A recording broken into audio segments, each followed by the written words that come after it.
Mga kapuso, karong buntaga, sayro nato ang storya ug sabay tang ma-amaze sa hobby sa atong bisita. Di na nako dugayon pa atong makauban si Jason Valyar, usa ka dreadlock artist gikan Cagayan de Oro City. Sir Jason, good morning and welcome din sa At Home with GMA Regional TV na makita sa Tibok Mindanao. Kumusta ka karong higayuna? Yes sir, good morning. Okay lang ko karon sir. Kamulog ya pog himo sa buhok. Maayo Jason, kay anaa ka sa maayong kahimtang karong panahon na. Pero Jason, sa imong lantaw, unsa pud ba ang murag nagtukmod sa imuha nga mag-engage into dreadlocks o gawas di ana amo sab nabalaan nga usa na sab ka artist niini. Ug ikaw na mismo ang gadreads sa mga tao. Pwede ba nimo mapaambit sa ato mga kapuso kung unsa o paunsa kini ginahimo? Yes sir, nagsugod ko ani year 2003. Tapos na challenge lang ko ani paghimo kay namo ko nakita silang mga kuan na miss ko ba og yun sa nila lang buhok og yun sa nila pag-atiman. Una nga nagpursige ko nga makatuon pa ani.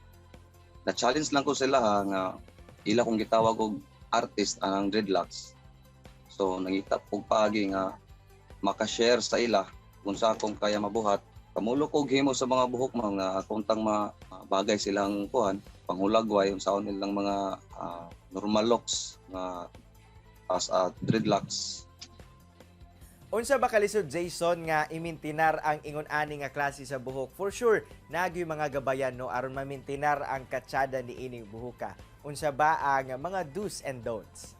Kinahanglan kuan, willing ka magpa-kuan, willing ka unsaon nimo pag-atiman ani nga buhok, dili ka basta-basta nga mo desisyon lang ka nga magpa-dreads kay kani siya medyo hassle or iigang nani siya kuan sir mga maintenance ato nga mga treatment para buhi siya tan-awon nga ang kani pong dili angay nga kaning dili ato siya pwede ipaabog-abog ug mahimo ato siyang kuan tabunan nato siya ato sa ampingan para nindot siya pagka kuan sa maabot yang panahon nga ma-mature na siya nindot ang buhok.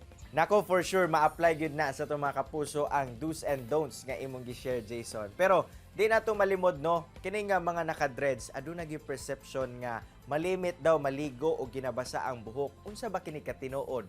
O gawa sa mga pagdayeg, ado na sa mga kritisismo sa inyuhang grupo. So, paunsa ninyo ni ginahandle?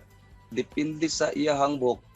Ug mubo pa yang buhok, sir, pwede rin sa maligo everyday. Pero naman ko uban nga after 3 days, ayha nila hugasan ang ilahang buhok kay tungod dili man siya dali mauga. Magbaho manggod siya og everyday ka labi na og 5 years pataas na ang dreadlocks. So og everyday ka maligo, dili siya dali mauga, kinahanglan siya og 3 days para hugasan. Nindot ang pud sa tanahon. Pasagdan lang ng uban mon sa ilang mga istorya about ana kay wala pa man gid siguro gid na sila kabalon sa mga tinuod sa pagdalaan ning buhok. Jason, alang kanimo, aduna ba'y kalipay nga nahatag sa imuhang kinabuhi ang pag-engage into this kind of culture and hobby? Yes sir, katong mga kuan dako pud akong kalipay ning ila kong na kuano ako ilang gisaligan nga magpakubi sa ilang buhok nga ako lang sila encourage nga ay mo kabalaga kay kami mga dreadlock artist nangita gyud mi og kaning maayo nga kuan nga mabagay gid sila sa inyong naong, mabagay sa inyong kuan porma unsay mahitabo sa dreadlocks nga mahuman nato. Og syempre Jason, alang sa mga kapuso viewers this morning nga gusto magpa-dreads, aduna ba kay mensahe alang kanila? Okay, yes. Ayaw mo kahadlok, ayaw kabalaka, dili mo magmahay sa quality nga mahuman. Di mo magmahay sa inyong mga budget or bayad sa artist.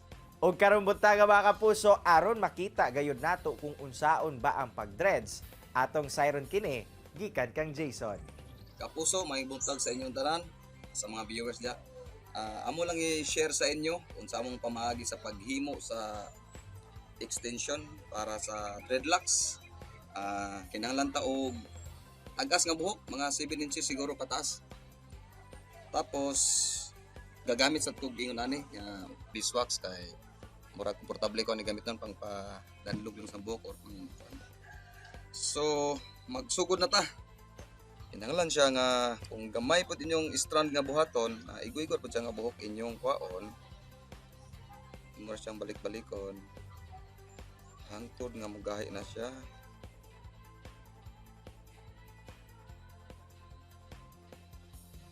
Okay mga kapuso, no, akong gipakita sa inyo ginaon sa paghimo sa extension para install na to diri sa iyang kuan, iyang buhok. So mo na ni siya ang kuan, finished product ganiya nga akong gihimo. So atong itaod ha.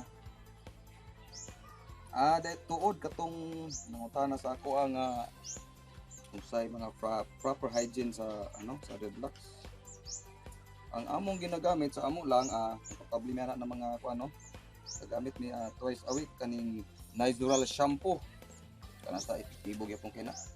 Ug naapod ni every monthly nga maghugas na sa tong buhok, among gamit ana apple cider o kaning baking soda once a month na siya, no. Ug always na to siya i-maintain para natural look ug healthy look, hinlo gid siya kayo. Dagay salamat sa imong oras kay gihatag diri sa At Home with GMA Regional TV, Jason Valyar. More power para nimo og peace be with you. Yes sir, salamat sad sa higayon or panahon nga inyong gihatag sa kuha. Please support local dreadlock artists. Salamat.